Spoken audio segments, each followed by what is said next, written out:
Ojú ò ṣe é fi máa tọ̀ tí ò lè dọ́mọ. Ọkùnrin tí àtọ̀ abẹ́ rẹ̀ ò bá lè dọ́mọ, ẹ lè mọ̀ lójú. Fídíò tí mo crop pẹ̀lú fídíò yìí, ó jẹ́ explanation of bí sperm ṣe máa ń rìn. Ẹ rí pa sọ̀rọ̀ nípa X and Y chromosome, bí sperm ṣe máa ń rìn lọ síbi tí ẹyin wà nínú ara obìnrin. Tí ọkùnrin bá da àtọ̀ sí ara obìnrin. Now, àtọ̀ tí ò lè di ọmọ ò ṣe é mọ̀ lójú bí mo ṣe sọ. Nítorí sperm fúnra rẹ̀ gan ò ṣe é rí, ẹ lè fojú rí.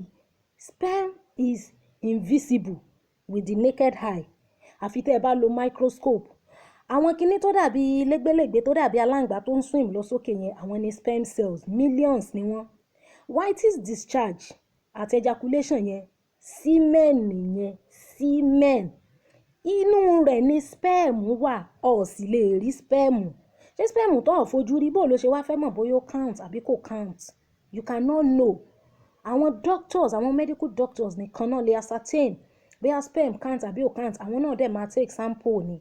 Àwọn scientists, àwọn clinical microbiologists tó máa ń test ìtọ̀, test ìgbẹ́, test urine ní hospital yẹn, àwọn ni wọ́n máa ń run test. Àwọn náà tẹ́ bá fún wọn ní sample, àwọn náà máa wá lọ wò ó. Tó bá wá rí níbẹ̀ náà fi máa mọ̀ maybe the sperm count or not.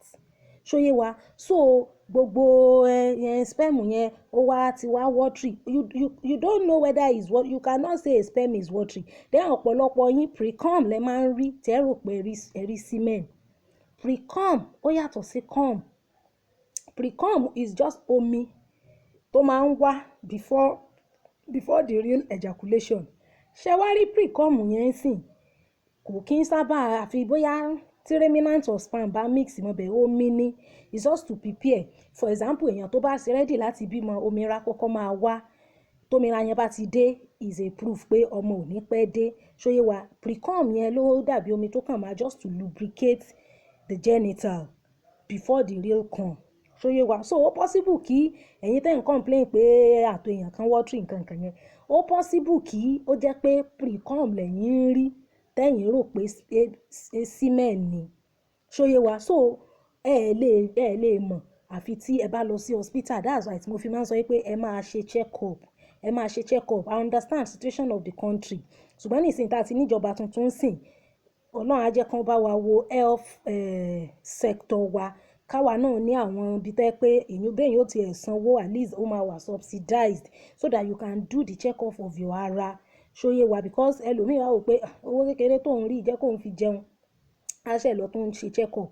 Ṣóyé wa? Check up yẹn ṣe dẹ̀ ṣe pàtàkì. So ojú ò ṣe é fi máa tọ̀ tí ò lè di ọmọ. So ìwọ tó bá sọ pé àtọ̀ rẹ watery tó kàn ń sọ nínú ọkàn rẹ, bí èèyàn bá ń tan rẹ̀ ni o ò lè sọ. So tó bá lọ súnmọ́ obìnrin, obìnrin yẹn lè lọ lóyún o. Ṣóyé wa bẹ́ẹ̀ yẹn? So àtọ̀ ó yàtọ̀ sí pre-cum.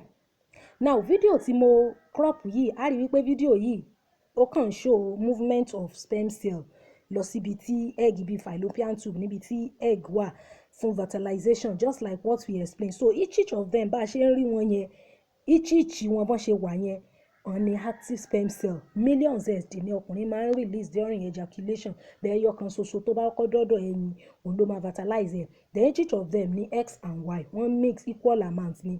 Bí a ti jẹ́ kó yé wa bí X ṣe máa ń move, bí Y náà ṣe máa ń move fún ọmọ ọkùnrin àti ọmọ obìnrin. So ó ṣe pàtàkì. Then gẹ́gẹ́ bá ṣe máa ń sọ, ẹ máa dóra yín déédéé. Ìbálòpọ̀, dídó, especially fún àwọn tí wọ́n ti gbéyàwó. Ẹ rí pé à ń sọ pé àwọn tó ti gbéyàwó ló wà fún. Dídó máa ń jẹ́ kí àlàáfíà wà nínú ara ọkùnrin àti obìnrin. Bẹ́ẹ̀ ni ó máa ń reduce blood pressure torí prolactin tẹ́ máa release. Then ó máa ń fúnyàn ní bonding, ó máa ń jẹ́ kọ́kọ́ àti ìyàwó bond dáadáa. Then dídó náà ó máa ń mú kéèyàn ó sùn. Àwọn tí wọ́n kì í rórun sùn yẹn tó bá dóko, wọ́n á release prolactin, wọ́n á sùn. Then dopamine náà, happiness hormone, ó máa ń mú kí inú ó dùn, ó máa ń mú kórí ó yá. Then sperm contain potassium tó máa ń mára dán. Ó contain zinc tó máa help ara yín láti produce protein tí ẹ máa fi ṣe kíni, tẹ́ máa fi dán, tẹ́ máa fi fine. So ó ṣe pàtàkì bẹ́ẹ̀. Ìwọ tó bá tí lẹ́tọ̀ọ́ sí, má wulẹ̀ lọ sí ibẹ̀. Kan tí mo ní kí n mú wá fún wa nìyẹn.